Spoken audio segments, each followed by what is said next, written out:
Chapter 12. In the West Wing. Maxim had to go up to London at the end of June. It was the first time that I had been left alone at Mandalay.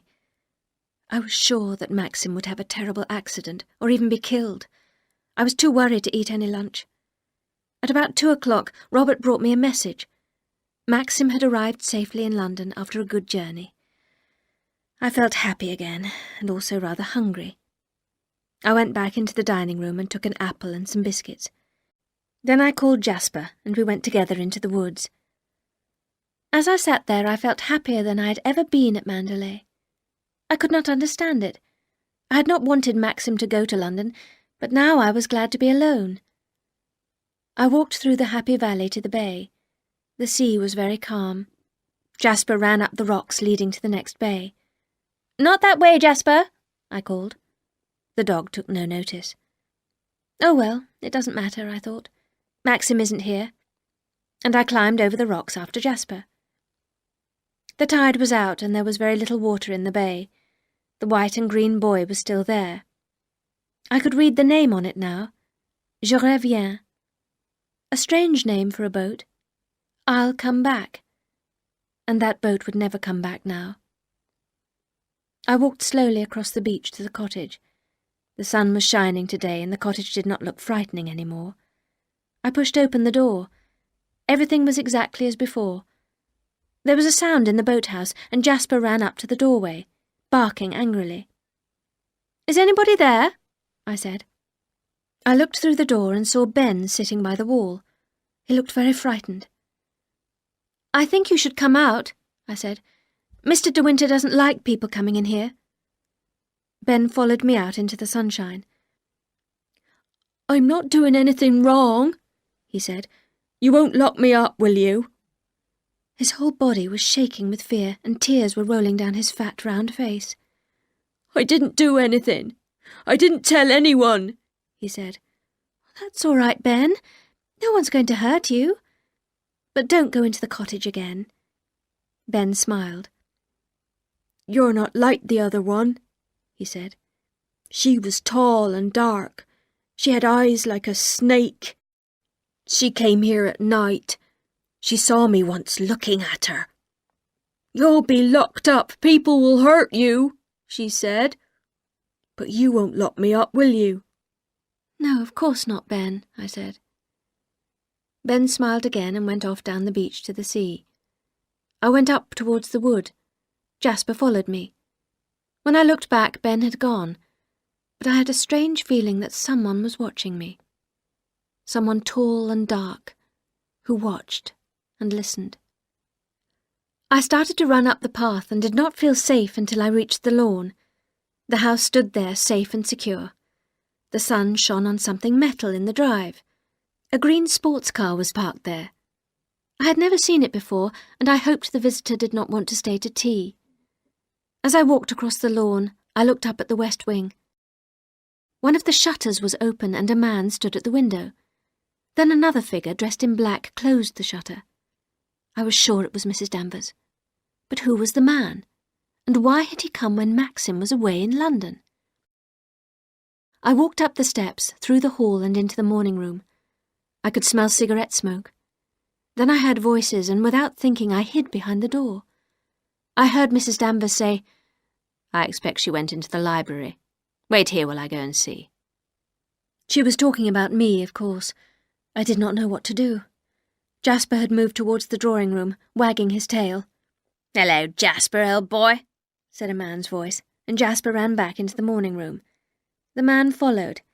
He saw me standing behind the door. I've never seen anyone more surprised. "Oh, I beg your pardon," the man said, looking down at me with a rather unpleasant smile. He was a big, handsome man, but his face was red and his eyes were a hard blue. His breath smelt of whiskey. "I'm so sorry," he said. "I called to see Danny. She's an old friend of mine." He lit a cigarette and looked round the room. "How's old Max?" he asked. "Maxim's very well. He's in London," I said. "What? He's left you all alone? That's not fair, is it?" The man gave an unpleasant laugh. I did not like him at all. At that moment Mrs. Danvers came back. She looked at me angrily. "Well, Danny," the man said, "aren't you going to introduce me to the new bride?" "This is Mr. Favell, madam," said Mrs. Danvers. "How do you do?" I said politely. "Will you stay to tea?" The man laughed again. "Now, isn't that kind, Danny?" he said. "But I had better be going. Come and look at my car," he said to me. "It's a good car, much faster than the one Max has." I did not like the way that Favell spoke about Maxim. I did not want to look at his car, but I followed him out into the hall. "Goodbye, Danny. Take care of yourself. You know my telephone number." "Dear old Mandalay," Favell said as we walked out of the house. "What do you think of it? Aren't you lonely living here?" "I'm very fond of Mandalay," I said. "I've enjoyed meeting you," Favell said, standing by his car. "But I'd rather you didn't tell Max about my visit. I'm afraid your husband doesn't like me very much. He might be cross with poor old Danny." "No. All right," I said awkwardly. "I won't say anything to Maxim." He got into the car and started the engine. "That's very kind," he said. "Perhaps I'll come back and see you one day. Goodbye." Favell drove away noisily and much too fast. I walked slowly back to the house.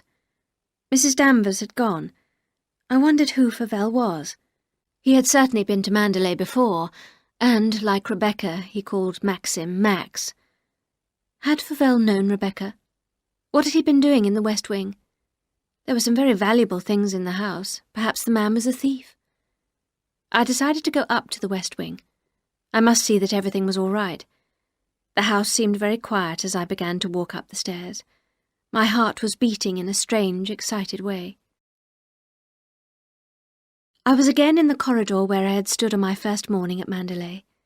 I turned the handle of the nearest door and went inside. Everything was dark. I found the light and switched it on. I was surprised to see that the room was completely furnished. There was no dust and everything was clean and tidy. The room, a bedroom, was the most beautiful I had ever seen. There were flowers on the dressing table and on the table beside the bed. A satin dressing gown lay on a chair. There was a pair of slippers under a chair. I walked slowly into the middle of the room. No, it was not used. It was not lived in any more. The air was not fresh. Rebecca would never come back to this room again. I could hear the sea clearly. I went to the window and opened a shutter. Yes, I was standing at the window where I had seen Mrs. Danvers and Favell. I felt afraid and my legs began to tremble. I sat down on the stool by the dressing table. I looked round the room, the most beautiful in Mandalay, a room that was never used now. I got up and went to the chair. I touched the satin dressing gown. I picked up the slippers and held them in my hand. On the bed lay Rebecca's nightdress. I went to the bed and held the nightdress to my face. It was cold and smelt of the flowers in the Happy Valley. As I stood looking down at the bed, I heard a step behind me. I turned quickly. It was Mrs. Danvers. I shall never forget the look on her face. It was a look of strange, terrible excitement. She came nearer, and I could feel her breath on my face.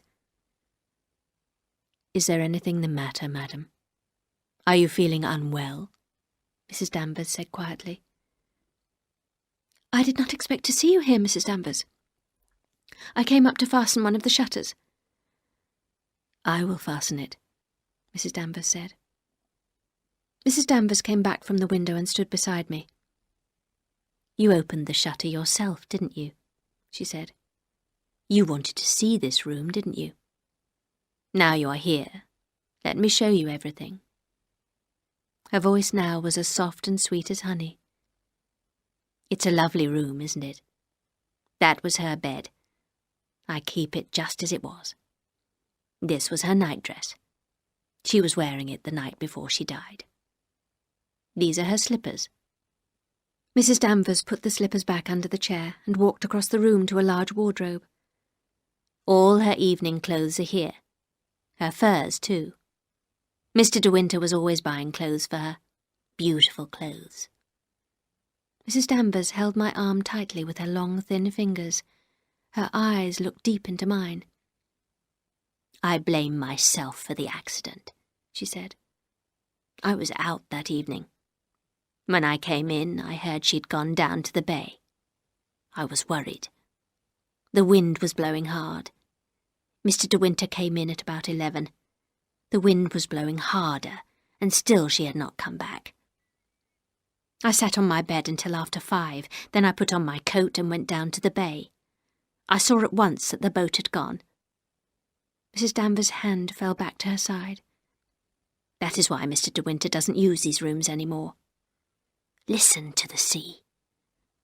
Even with the shutters and windows closed, I could hear the dull, harsh sound of the sea in the bay.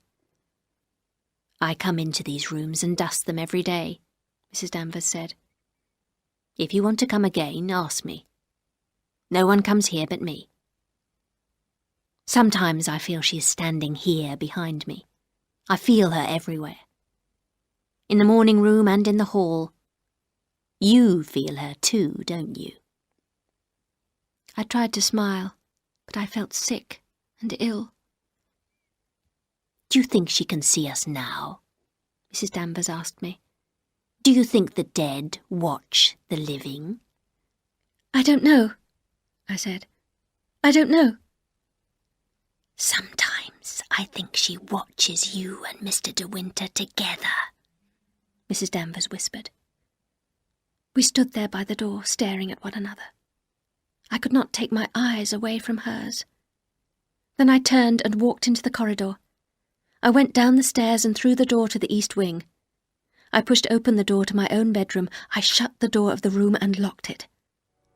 Then I lay down on my bed and closed my eyes. I felt terribly sick.